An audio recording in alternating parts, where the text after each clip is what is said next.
The Epstein Files, a labyrinth of power, secrecy, and unanswered questions.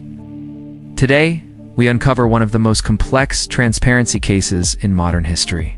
In this analysis, we examine who Jeffrey Epstein was, how power and proximity shaped his world, and why governments released millions of documents years after his death. We'll break down what the files reveal, what remains redacted, the role of Congress, and the Department of Justice, and how this case continues to impact public trust in institutions across the United States and beyond.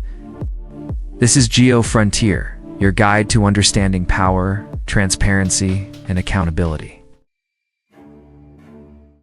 For decades, real power has rarely operated in the spotlight. It moved quietly behind closed doors, private jets, and exclusive circles where accountability was optional. In 2019, that silence shattered. The death of Jeffrey Epstein ignited a global storm not only because of who he was, but because of who surrounded him. Politicians, financiers, royalty, intelligence-linked figures, people who shaped laws, markets, and international influence. But the real question was never just what Epstein did. It was who knew, who benefited, and why so much remained hidden. As public pressure grew, the United States government began releasing what became known as the Epstein Files, millions of pages of court documents.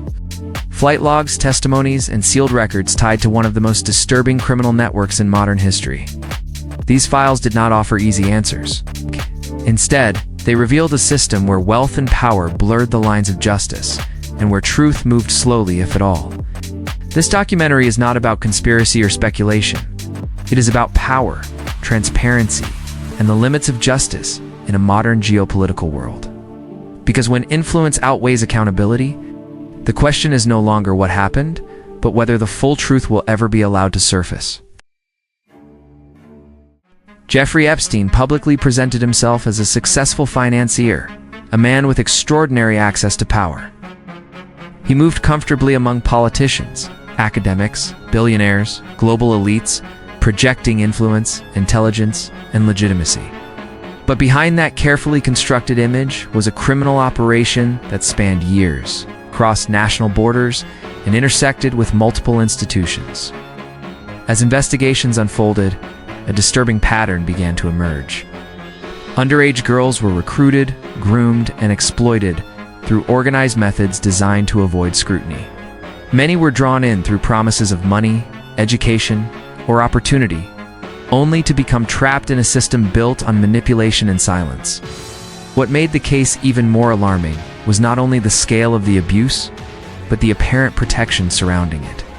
Again and again, warnings were missed, reports stalled, and accountability delayed, raising serious questions about how influence can distort justice. In 2008, Epstein reached a controversial plea deal that allowed him to avoid federal prosecution. The agreement resulted in minimal jail time and unprecedented secrecy, shielding potential co-conspirators from investigation. Years later, legal scholars, journalists, and former prosecutors would describe this deal as one of the most significant failures of the American justice system in the 21st century. Not because the crimes were unknown, but because the system meant to stop them did not act with the force it could have.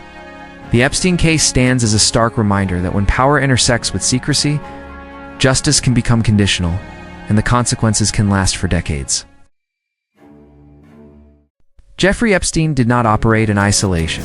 Court records, investigative journalism, and sworn testimonies indicate that he maintained contact with individuals across finance, politics, academia, and global leadership. These connections placed him in environments where influence was concentrated and access was tightly controlled. It is essential to make one distinction clear. Association does not equal guilt. The presence of powerful names does not imply wrongdoing. However, proximity to power can create conditions where scrutiny weakens and accountability slows. Influence does not always protect through direct action. Sometimes it operates through silence, through hesitation, delay, and the quiet decision to look away. As investigators revisited the case years later, a troubling pattern emerged. Warnings were issued, tips were submitted, allegations were documented, yet again and again these signals failed to trigger decisive action. Records show that complaints were minimized, investigations stalled, and opportunities for intervention were missed. Not because evidence was absent, but because pursuing the truth would have required challenging systems tied to wealth, reputation, and institutional authority. This raises an uncomfortable but necessary question. In a world shaped by power networks, does justice move at the same speed for everyone? The Epstein case suggests that when influence surrounds misconduct, accountability can be delayed, not erased, but postponed long enough for damage to continue. Understanding this dynamic is not about assigning blame. It is about recognizing how systems respond under pressure and how proximity to power can reshape the path to justice. In 2019, federal prosecutors arrested Jeffrey Epstein on charges of sex trafficking. The case marked a rare moment when immense wealth and influence appeared to meet direct legal challenge. For many, it signaled a turning point and opportunity for accountability long delayed. But weeks later, that moment collapsed. Jeffrey Epstein was found dead in a federal detention center while awaiting trial. Authorities later ruled his death a suicide. What followed was not closure, but doubt. Reports soon revealed a series of institutional failures. Surveillance cameras malfunctioned, required monitoring procedures were not followed, staffing shortages and lapses in protocol came into focus. Individually, each failure raised concern. Together, they fueled global skepticism. Public trust began to erode, not because of conspiracy theories, but because critical questions were left unanswered. In a case already defined by secrecy and influence, transparency was absent at the moment it was needed most. For many observers, the issue was no longer only Epstein himself. It became a broader examination of the systems responsible for oversight, custody, and accountability. When institutions fail during moments of historic importance, confidence does not collapse instantly, fractures slowly across societies and borders. The death of Jeffrey Epstein did not end scrutiny, it intensified it. As injustice systems built on public trust, the absence of clarity can be as damaging as misconduct itself. And when transparency disappears, the system, not just the individual, comes under judgment.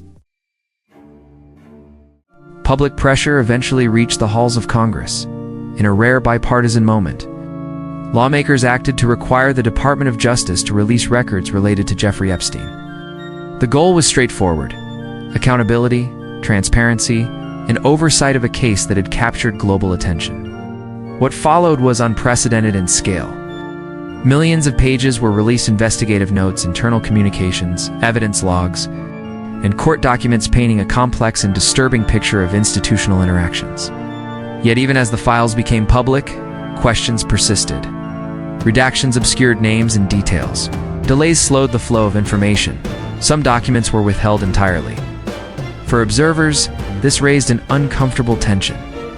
Was the release of information genuine transparency, or was it carefully managed disclosure?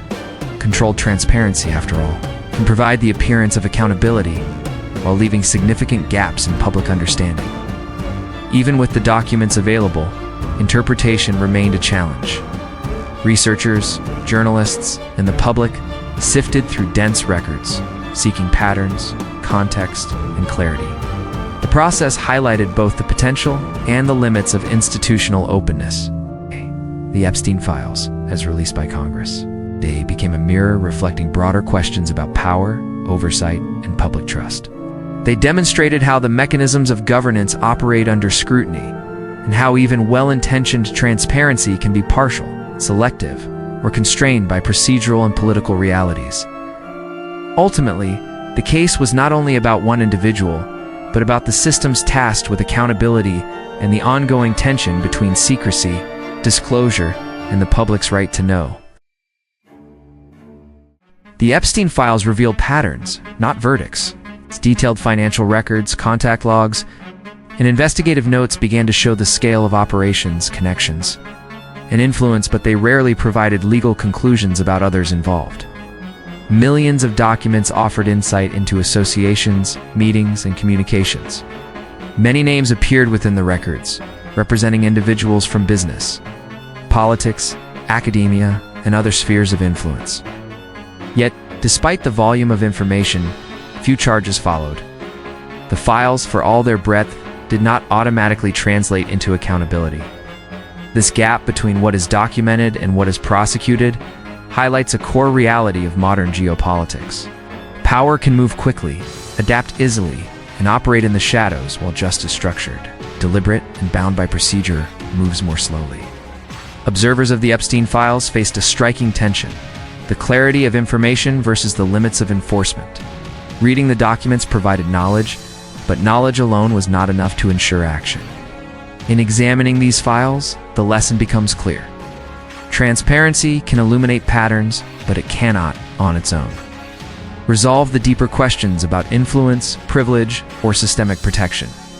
The Epstein Files stand as both a record and a reminder. Even with unprecedented access to information, the workings of power often outpace the mechanisms of accountability. Survivors demanded justice, not spectacle. Their voices called for accountability, dignity, and acknowledgement rather than headlines or sensationalism. Journalists, too, pushed for answers, not rumors, not speculation, but verifiable facts, documents, and transparency from institutions entrusted with the public's confidence. As the case unfolded, the Epstein scandal became more than a criminal investigation. It became a stress test for democratic transparency. The public watched closely as governments, courts, and oversight bodies faced difficult questions. How do institutions protect individual privacy while serving the public's right to know? How do they investigate power without being constrained by it? And how do they ensure accountability when influence and reputation are at stake? The consequences extended far beyond the courtroom. The damage was not only legal, it was moral. Trust once weakened does not return easily. When systems appear slow, opaque, or selective, public confidence erodes across generations. For many observers, the Epstein case revealed a deeper truth. Justice is not measured only by verdicts or prosecutions, but by whether institutions act with clarity, courage, and consistency. Rebuilding that trust will not be quick. It may take years of reform, transparency, and accountability, perhaps even generations. Because in any democratic society, trust is not automatic. It is earned and easily lost. The Epstein Files are not just about one man.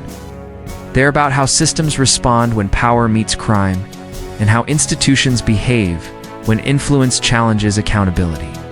The documents, testimonies, and investigations revealed more than individual actions. They exposed structural weaknesses in oversight, enforcement, and transparency. Transparency, however, is not an endpoint. It is a responsibility. A responsibility for governments to act openly and enforce the law without exception. A responsibility for media to inform without distortion and to pursue facts without fear. And a responsibility for citizens to demand accountability even when the truth is uncomfortable. Because when accountability fails at the top, its effects do not remain isolated. Trust erodes downward through institutions, communities, and generations. What begins as secrecy at the highest levels reshapes confidence at every level below. The Epstein Files do not offer a clean conclusion. They do not close the story. Instead, they leave a record and a message. This is not the end of the story. It is a warning. You've just watched an analysis of power, transparency, and accountability in the modern world. Stories like this don't end with documents. They continue with public awareness and informed discussion. Subscribe to Geo Frontier and give this video a like if you value analytical, evidence-based insights into global power and accountability. Thank you for watching.